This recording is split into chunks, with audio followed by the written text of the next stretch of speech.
Bismillahirrahmanirrahim. Assalamualaikum warahmatullahi wabarakatuh. Alhamdulillah, alhamdulillahilladzi arsala rasulahu bil huda liyuzhirahu ala dini kulli wa kafa billahi syahida. Asyhadu an la ilaha illallah wahdahu la syarikalah wa asyhadu anna Muhammadan abduhu wa rasuluhu la nabiyya ba'dah. Amma ba'du. Anak-anakku yang saya cintai, apa kabar semuanya? Semoga Allah Subhanahu wa taala senantiasa melimpahkan kebahagiaan, kesehatan, keselamatan dan perlindungannya untuk kita semua. Sehingga alhamdulillah di kesempatan pagi ini Allah masih memberikan kesempatan kepada kita untuk masih bisa melaksanakan serangkaian aktivitas kewajiban kita ya sebagai hambanya, yakni melaksanakan saum di bulan Ramadan. Insyaallah ini merupakan hari kelima ya, kita hari kelima saum di bulan Ramadan ini. Baik, sebelum saya akan melanjutkan kembali di kelas iman yang insyaallah di kesempatan pagi ini akan mengusung tema yakni Ramadan di masa Rasulullah Sallallahu Alaihi Wasallam. Nah, namun sebelum kita lanjut, kita absen dulu ya, seperti biasa. Nanti yang namanya setiap kelas terpanggil, mohon untuk acung tangan dan bilang siap hadir. Nah, kita absen dulu. Bagaimana anak-anak TKA hadir? Oh, baik. Berikutnya. Anak-anak TKB siap? Siap. Kemudian anak-anak kelas 1. Oh, Masya Allah. Tambah semangat, tambah riuh. Sekarang kita absen anak-anak kelas 2. Bagaimana anak kelas 2? Oh, hadir. Sekarang kelas 3. Ya.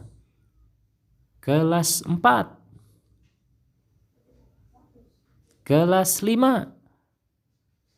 Dan terakhir kita absen, kita panggil anak-anak kelas 6. Ya, baik. Oh, Masya Allah ya. Semuanya insya Allah hadir dan tetap semangat mengikuti program Ramadan Ceria ya. Dengan tema program Ramadan Ceria tahun ini adalah apa? Masih ingat? Perbatas temu, perluas ilmu. Insya Allah. Baik. Anak-anakku yang saya cintai dan insya Allah dimuliakan oleh Allah Subhanahu wa taala. Begitupun para orang tua yang mendampingi anak-anaknya terus beraktivitas, beribadah, berkegiatan dan belajar di rumah. Izinkan di kesempatan ini kami ingin sharing tentang bagaimana Ramadan di masa atau di zaman Rasulullah Sallallahu Alaihi Wasallam. Anak-anakku yang saya cintai, kira-kira ada nggak yang tahu di antara kalian bagaimana sih suasana atau situasi Ramadan di zaman Rasulullah? Boleh dari TK, boleh dari anak-anak SD, silakan. Ada yang tahu? Baik. Ramadan di zaman Rasulullah. Kalau ngomongin suasana tentu berbeda ya. Suasana di zaman Rasul dengan suasana kita saat ini beda pasti. Apa bedanya? Contoh, dulu di zaman Rasulullah belum ada yang namanya handphone untuk komunikasi satu sama lain. Tidak bisa seperti kita sekarang ada media untuk menonton YouTube melalui handphone, laptop, itu tidak ada. Untuk mengasih kabar satu sama lain tidak ada. Kemudian apalagi misalnya yang tidak ada di zaman Rasul namun sekarang tentunya ada. Kendaraan. Kendaraan di zaman Rasul itu rata-rata kalau tidak pakai kuda, pakai unta. Sementara sekarang orang pakai kendaraan, ada yang pakai motor, sepeda, mobil, ya, kereta api, pesawat terbang, kapal laut, banyak sekali alat transportasi. Dulu terbatas sekali, hanya benar-benar mengandalkan kemampuan dan kekuatan binatang ternak ya, yang tentunya disesuaikan gitu. Apalagi misalnya yang ada di zaman sekarang namun tidak ada di zaman Rasul. Televisi, radio, dan banyak benda-benda teknologi zaman sekarang yang tidak ada di zaman Rasulullah. Jadi kalau ditanya bagaimana perbedaan Ramadan di zaman Rasul dengan sekarang, dari sisi alat-alat tadi tentu berbeda. Namun di kesempatan ini saya tidak akan lebih banyak bercerita tentang perbedaan yang sifatnya benda ya, bukan. Tapi begitupun suasana. Ya, suasana pasti mungkin sedikit banyak berbeda. Tetapi yang ingin saya gambarkan di kesempatan kali ini adalah bagaimana sebetulnya spirit. Tentang apa itu spirit? Semangat. Semangatnya Rasulullah, semangatnya para sahabat, dan orang-orang yang ada hidup di zaman Rasulullah saat itu ketika melaksanakan ibadah saum di bulan Ramadan. Seperti itu. Baik. Anak-anakku yang saya cintai karena Allah Subhanahu wa taala. Pertama, sebelum saya sharing tentang bagaimana situasi, suasana atau mungkin tradisi yang hidup di zaman Rasulullah saat itu terkait bulan Ramadan, perlu kita ketahui dulu ya bahwa anjuran atau perintah umat Islam untuk melaksanakan saum di bulan Ramadan itu hukum asalnya bukan wajib. Bukan. Dulu itu di zaman Rasul puasa yang diwajibkan itu hanya ada 2 saat itu. Ya. Nanti silahkan anak-anakku bisa buka di kitab hadis ya. Salah satunya hadis yang diriwayatkan oleh Abu Daud ya. Kata Mu'adz bin Jabal. Mu'adz bin Jabal ini salah satu sahabat Rasul ya, bahkan salah satu anak atau remaja yang sempat dididik oleh Rasulullah ya. Dari Mu'adz bin Jabal, dahulu Rasulullah puasa 3 hari setiap bulan. Jadi yang disebut puasa wajibnya itu puasa 3 hari setiap bulan. Jadi belum ditentukan hari, tanggal dan sebagainya, itu belum. Pokoknya puasa aja selama dalam sebulan itu ada puasa 3 hari. Kemudian dan puasa di hari Asyura. Puasa di hari Asyura itu puasa di bulan Muharram ya. Asyura itu di bulan Muharram. Di tanggal 10 ya. Jadi dulu puasa yang wajib itu hanya puasa 3 hari setiap bulan dan puasa di hari Asyura. Kemudian Mu'adz bin Jabal meneruskan di hadisnya, dan turunlah wahyu. Wahyu ini adalah salah satunya yang diturunkan oleh Allah berupa ayat Al-Quran surah Al-Baqarah ayat 183 ya. Insya Allah semuanya sudah hafal ya. Yang kalimatnya bagaimana?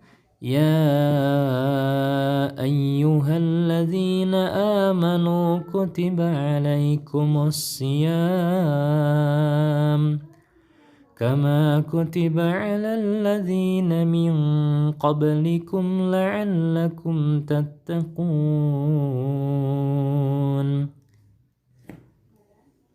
Anak-anakku yang dimuliakan Allah Subhanahu wa taala.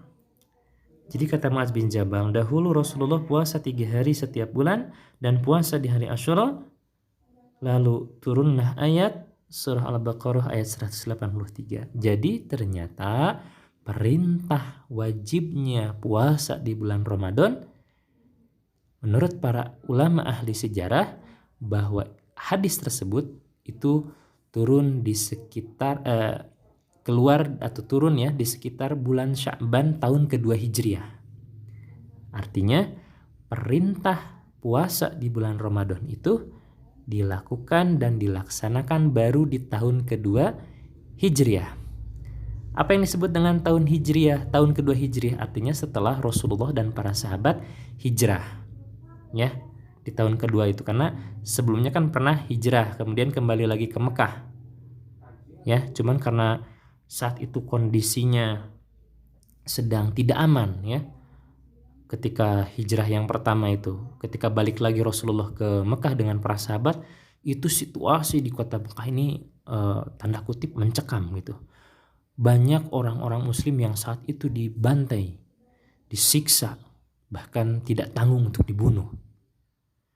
Jadi kalau kita ingat sejarah bagaimana hijrahnya Rasulullah saat itu dengan zaman sekarang juga di bulan Ramadan ini, bisa jadi sama. Bahkan zaman waktu itu, di zaman Rasul itu, sampai ketika misalnya para sahabat ingin masuk ke kota Mekah gitu ya, di siang hari itu tidak berani. Kenapa? Karena kalau di siang hari ini banyak para kafir Quraisy yang siap-siap akan menganiaya, bahkan menzalimi, bahkan gak tanggung untuk membunuh kalau ada orang-orang muslim tuh yang lewat. Jadi pergerakannya itu masih sangat dibatasi. Jadi mereka baru masuk ke rumahnya itu sekitar malam hari. Nah, ini mungkin persis seperti kita saat ini Ramadan tahun ini. Ya, semuanya nih, yang anak TK, anak SD, anak-anak dimanapun di Indonesia, di luar Indonesia, ya. Sekarang ini yang melaksanakan saum di bulan Ramadan tahun ini, semuanya sekarang sedang dibatasi. Tidak boleh keluar rumah sekiranya tidak ada hal yang penting-penting amat. Tidak ada hal yang urgent banget gitu. Jadi kita pun sama ya sekarang. Mungkin harus sabar nahan kebosanan di rumah terus gitu ya. Mungkin jenuh juga di rumah terus. Harus sabar. Karena ternyata Rasulullah dan para sahabat pun sempat mengalami situasi yang bahkan mungkin lebih dari ini. Artinya di awal-awal Ramadan dulu, di awal-awal saum umat Islam itu banyaknya di rumah. Tidak bisa keluar rumah dengan seenaknya karena situasinya belum aman. Kalau dulu itu mungkin terancamnya karena ada musuh. Bisa-bisa dibunuh.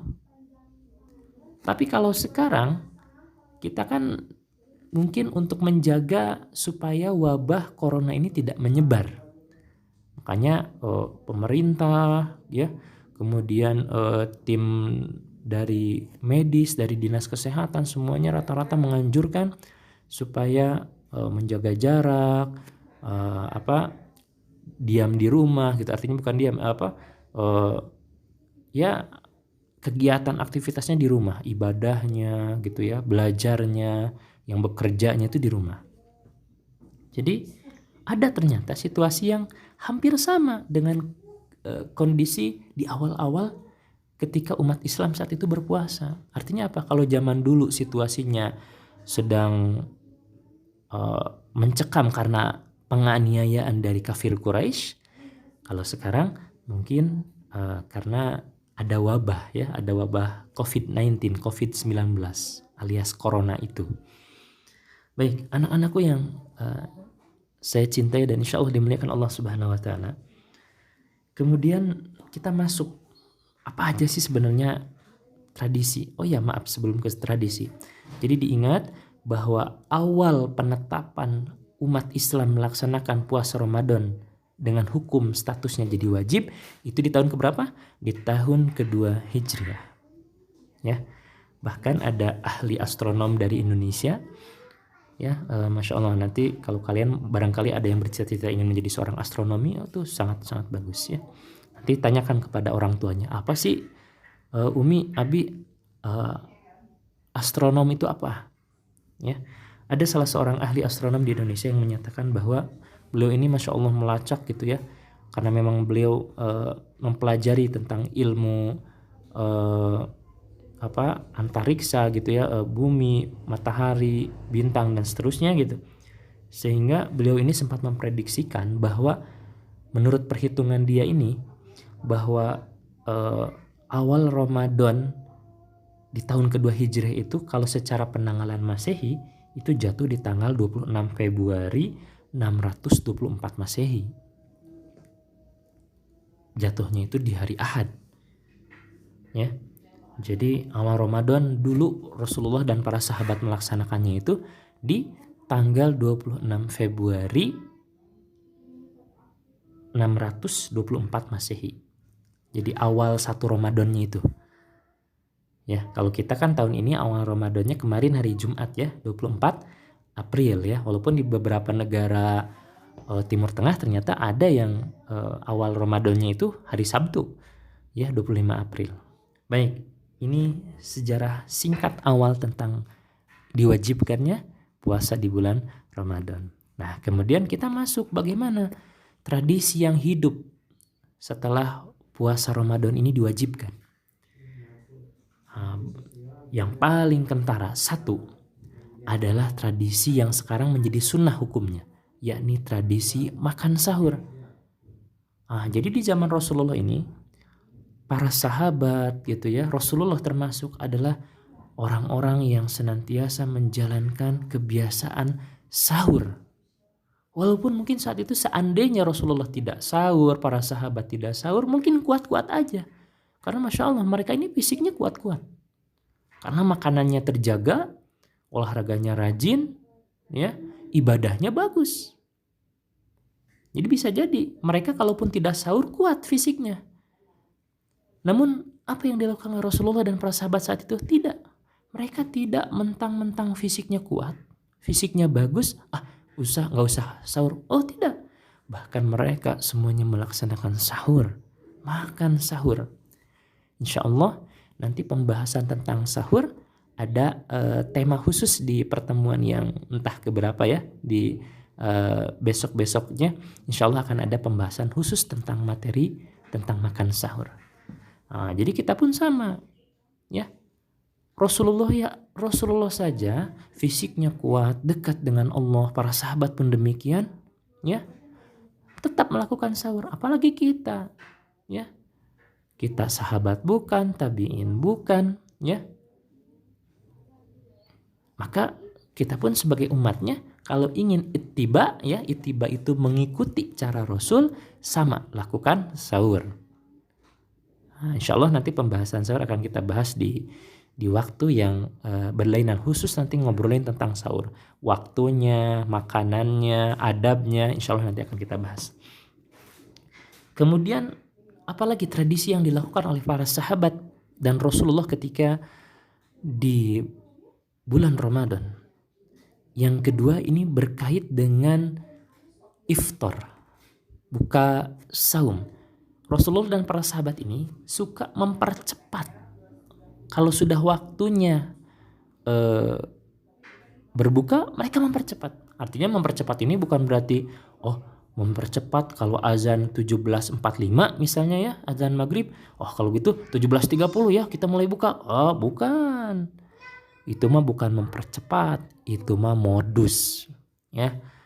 Yang dimaksud Rasulullah mempercepat berbuka, begitu masuk waktu maghrib, azan maghrib berkumandang, langsung Rasulullah berbuka saum, begitupun para sahabat. Dan apa yang dilakukan oleh Rasulullah biasanya adalah memakan kurma, kemudian meminum air putih. Dan membahas tentang bagaimana tentang buka saum atau iftar ini insya Allah nanti pun ada bahasan khususnya. Jadi tradisi yang kedua yang dilakukan oleh Rasulullah dan para sahabat apa anak-anak? Mempercepat buka saum ya ketika iftarnya. Artinya iftar itu kan menyegerakan untuk berbuka. Jadi anak-anakku semuanya jangan menunda-nunda. Begitu Allahu Akbar, Allahu Akbar. Tenang masih kuat ini kok. Nanti aja aku mah buka puasanya jam 6:30 aja. Nggak bisa. Ya, Rasulullah saja mencontohkan begitu masuk waktu maghrib, Rasulullah dan para sahabat langsung berbuka puasa. Yang kedua. Yang ketiga, kebiasaan atau tradisi Rasulullah dan para sahabat di bulan Ramadan adalah memberi makan orang yang berbuka. Ini Masya Allah. Kebiasaan baik dan mulia Rasulullah dan para sahabat itu kalau buka puasa ini suka memberi makanan buat orang yang berbuka. Jadi Rasulullah ini bukan saja berbuka untuk dirinya, tapi juga berbuka puasa untuk orang-orang yang di sekitarnya. Berarti Masya Allah, saking baiknya Rasulullah ini, saking dermawannya Rasulullah ini.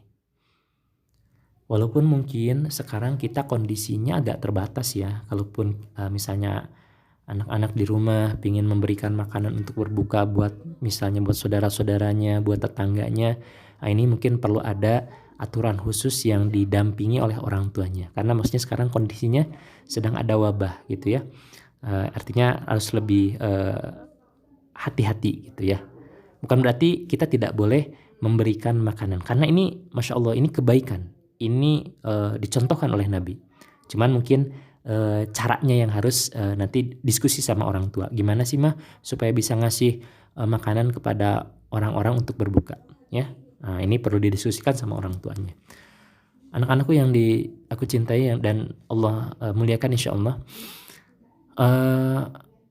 bisa dibayangkan dan kita pernah melihat begitu ramai biasanya di kota Mekah, di kota Madinah kalau bulan Ramadan tiba tuh, itu khusus ketika menjelang buka puasa sampai ada orang yang menyengaja mengirim box makanan gitu ya beserta menu takjilnya, itu satu mobil besar dikirim, kemudian parkir di pinggiran trotoar, kemudian dia menggelar bukalapak gitu ya, kayak bukalapak, buka istilahnya karpet gitu ya, tikar, alas untuk duduk, kemudian si orang ini menjajarkan menu buka puasanya, dari mulai minumannya, makanannya, semuanya sudah ada di situ, dari buah-buahannya. Dan ini Masya Allah kebiasaan yang terus berjalan di sekitar kota Mekah dan Madinah, dan mungkin juga di negara-negara lain. Jadi mereka ini berlomba-lomba untuk bisa memberikan makanan untuk orang yang berbuka. Bahkan sampai ada orang khusus dibayar sama si donaturnya, sama orang yang ngasih makanan ini, untuk ngajak orang agar duduk di lapaknya, agar duduk di tempat yang dia sudah sediakan. Jadi mereka akan senang kalau si lapaknya itu banyak orang yang duduk, kemudian bisa mencicipi, bahkan bisa menikmati santapan buka puasanya. Kenapa? Berarti saking besarnya pahala buat orang-orang yang bersedekah. Itu bagian dari sedekah. Ya, dan kenapa mereka sampai melakukan itu?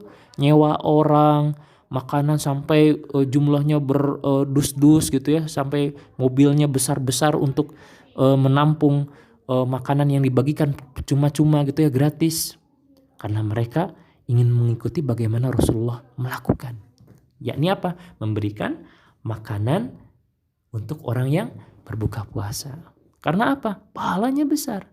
Siapa yang memberikan makanan atau minuman untuk orang yang berbuka, maka pahalanya seperti dia melakukan puasanya. Jadi kalau yang kita ngasih makan yang untuk orang berpuasa, maka pahala dia puasanya itu sama, kita pun dapat.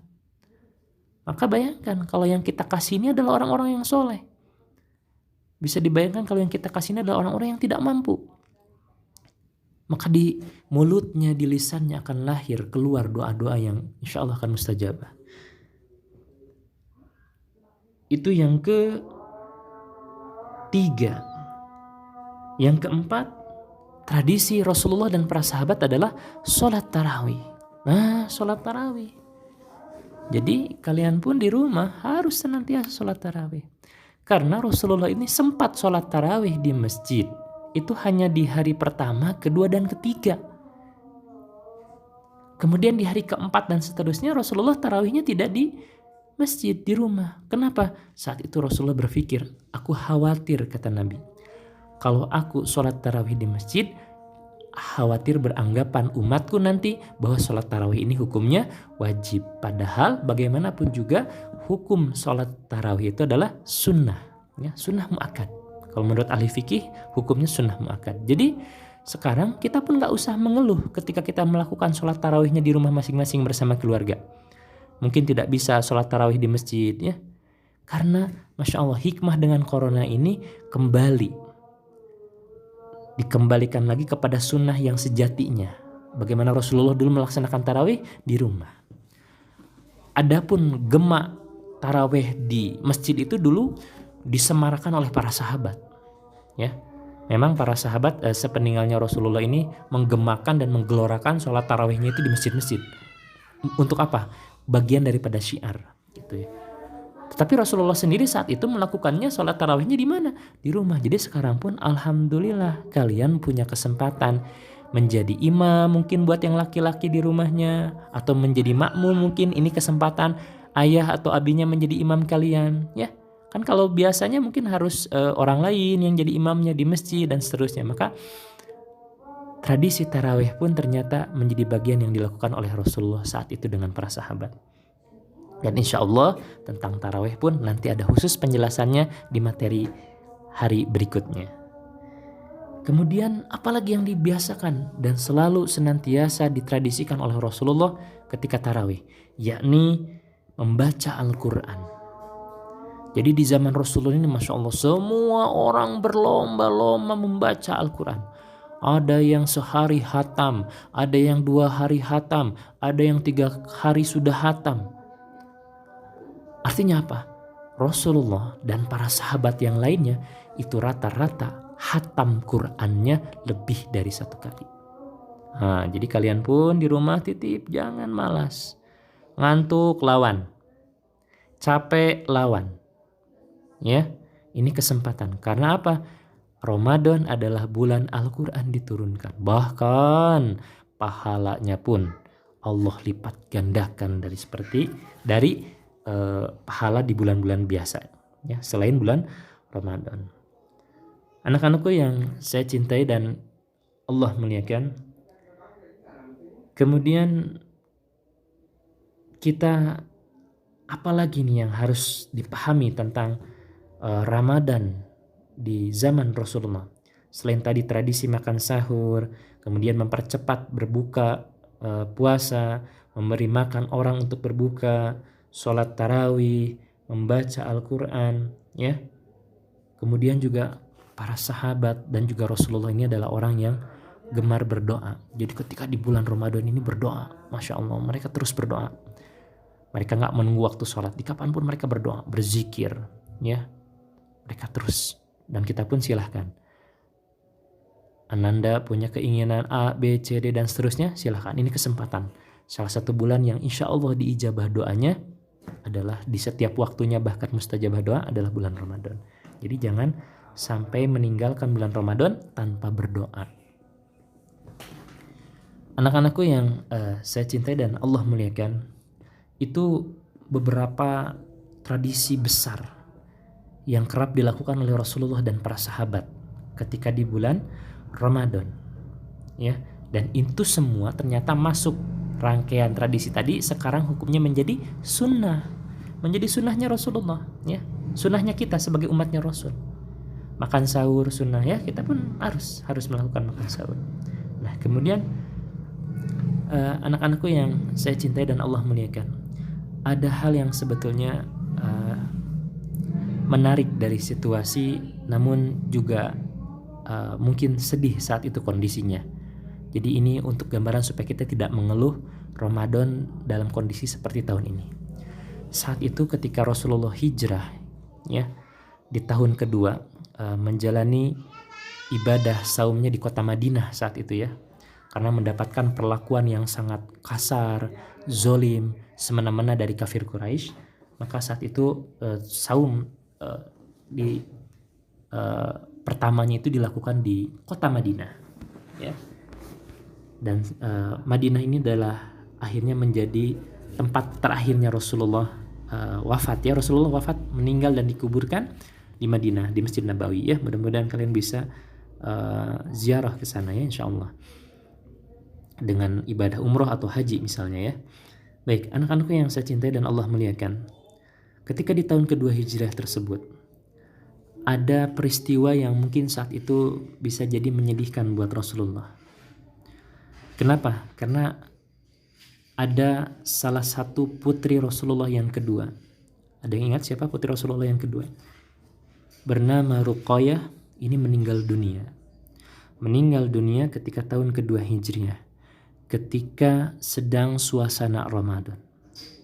Inna lillahi wa inna ilaihi raji'un. Ruqayyah ini putri Rasulullah yang kedua. Sebelumnya Ruqayyah itu sebelum Rasulullah mendapatkan wahyu ya, dulu sebelum hijrah ya, jauh sebelum hijrah, Rasulullah ini sempat menikahkan putrinya Ruqayyah ini kepada Utsbah bin Abu Lahab. Jadi anaknya Abu Lahab. Jadi masih keponakannya Rasulullah. Jadi saat itu Ruqayyah dinikahkan dengan Utsbah, anaknya Abu Lahab. Abu Lahab ini masih pamannya Rasul, tapi beliau ini kafir ya, dia ini kafir, sampai diabadikan dalam salah satu nama surat Al-Lahab ya, ingat ya. Nah, kemudian dari pernikahannya ini ternyata ya mungkin tidak menggembirakan, tidak membahagiakan. Karena Rasulullah sendiri saat itu mengembangkan Islam, menyiarkan Islam dan seterusnya. Sehingga Abu Lahab orang yang menentang selesai. Sehingga akhirnya singkat katanya Ruqayyah ini bercerai dengan Utsbah. Ya, bercerai.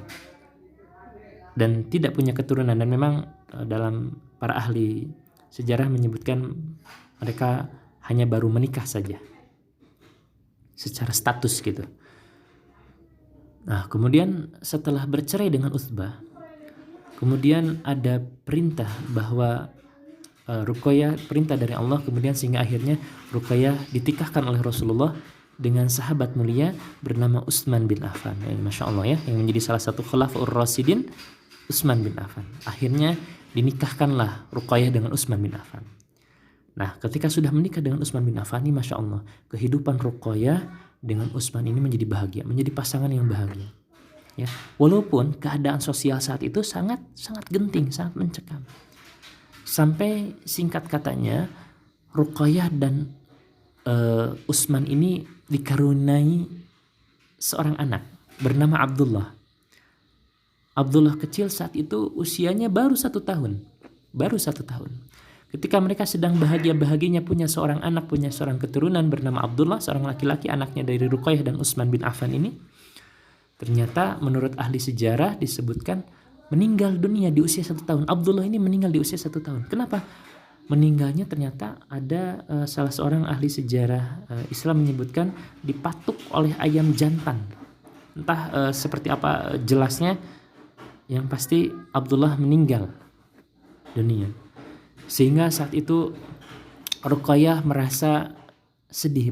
Bayangkan bayi pertamanya, anak pertamanya dari pasangan bahagianya dengan Utsman bin Affan ini meninggal dunia. Bahkan di dalam sejarah disebutkan Rasulullah saat itu sampai memangku jenazah bayi kecil Abdullah. Ya, jadi Rasulullah yang memangkunya untuk kemudian dikuburkan. Ya. Kemudian Rasulullah saat itu menghibur. Ya, bahasa kitanya menghibur. Kalau bahasa kita menghibur artinya kalau Rasulullah itu mendoakan. Nah, Rasulullah ini sudah Ruqayyah, bahwa ya intinya mungkin menasihati Ruqayyah. Sehingga Ruqayyah akhirnya lebih tenang gitu ya dengan meninggalnya Abdullah itu anaknya. Lebih bisa kembali menjalankan aktivitas kehidupannya. Nah, kemudian ketika masuk di bulan Ramadan di tahun kedua Hijriah tersebut, ternyata di satu sisi kesehatan Ruqayyah ini semakin memburuk, semakin ngedrop fisiknya. Ya. Namun di satu sisi di tahun kedua Hijriah ini, ketika sedang saum di bulan Ramadan, dan itu merupakan saum pertama Rasulullah dan para sahabat, ternyata umat Islam mendapatkan seruan untuk berjihad. Yakni apa? Perang Badar. Ini perang kubro, perang besar pertama yang dilakukan oleh Rasulullah dan para sahabat, dan itu kejadiannya di bulan Ramadan. Kita mah alhamdulillah sekarang menghadapi corona ya, tidak ada perang fisik langsung. Tidak sampai tang-treng-trong pedang ya, suara senjata, tidak ada. Tapi Rasulullah di pertama puasanya langsung berperang. Namun saat itu Ruqayyah sedang sakit. Utsman mendapat panggilan untuk berjihad. Tapi saat itu Rasulullah langsung memberikan instruksi, Utsman, engkau jangan pergi berperang. Kenapa ya Rasulullah? Engkau sudah temani jaga dan rawat Ruqayyah putriku, kata Rasulullah, karena dia sedang sakit. Tapi ya Rasulullah, seandainya aku menjaga istriku Ruqayyah, merawat istriku Ruqayyah, sementara aku tidak berjihad, sementara aku juga ingin berjihad membela panji Islam, apakah aku juga mendapatkan pahala yang sama seperti mereka yang berjihad? Maka kata Rasulullah, ya Utsman, aku titahkan engkau sekarang untuk menjaga putriku. Engkau tidak perlu berjihad ikut perang Badar, tapi insya Allah engkau pun akan mendapatkan pahala yang sama seperti para sahabat yang lain ketika mereka berperang ke perang Badar. Akhirnya Utsman bin Affan pun tidak mengikuti perang Badar yang pertama tersebut. Utsman bin Affan, Masya Allah, seorang yang gagah, seorang yang dermawan, seorang yang soleh, seorang yang tampan, seorang yang sangat baik hatinya, seorang yang taat. Ini tidak ikut perang, tetapi menjaga istri tercintanya Ruqayyah. Kemudian Utsman bin Affan menunggu, merawat dan menjaga istrinya, sementara Rasulullah dan para sahabat yang lainnya berperang. Perang Badar itu terjadi bulan Ramadan. Kemudian apa yang terjadi dengan kondisi Ruqayyah? Ternyata satu sisi Rasulullah dan para sahabat sedang berperang, sedang perang akbar ya, dengan namanya perang Badar. Satu sisi Ruqayyah pun sedang berperang menghadapi kesehatan fisiknya, tubuhnya. Sampai tambah hari, tambah waktu, Ruqayyah keadaan fisiknya melemah, semakin melemah, semakin melemah. Sampai mulai gak sadarkan diri. Utsman juga satu sisi mulai kebingungan, ini bagaimana, satu sisi perang sedang berkecamuk, satu sisi juga dia harus menunggu istrinya Ruqayyah yang juga tambah lemah, tambah tidak berdaya. Qadarullah. Sampai di waktunya Ruqayyah, putri kedua Rasulullah, istri tercinta Utsman bin Affan, putri dari juga Siti Khadijah binti Khuwailid, akhirnya menghembuskan nafas terakhirnya di bulan Ramadan. Ruqayyah akhirnya wafat. Sehingga ketika Rasulullah mendapatkan kabar sepulang dari perang Badar bahwa putri tercintanya Ruqayyah sudah meninggal dunia, sudah wafat, Utsman pun terpukul. Rasulullah pun sama, merasakan kesedihan ditinggal putri tercintanya wafat, Ruqayyah binti Muhammad sallallahu alaihi wasallam. Anak-anakku yang saya cintai dimanapun kalian berada, di rumahnya masing-masing tentunya, Rasulullah menghadapi situasi yang sangat begitu luar biasa besarnya ketika bulan Ramadan pertamanya.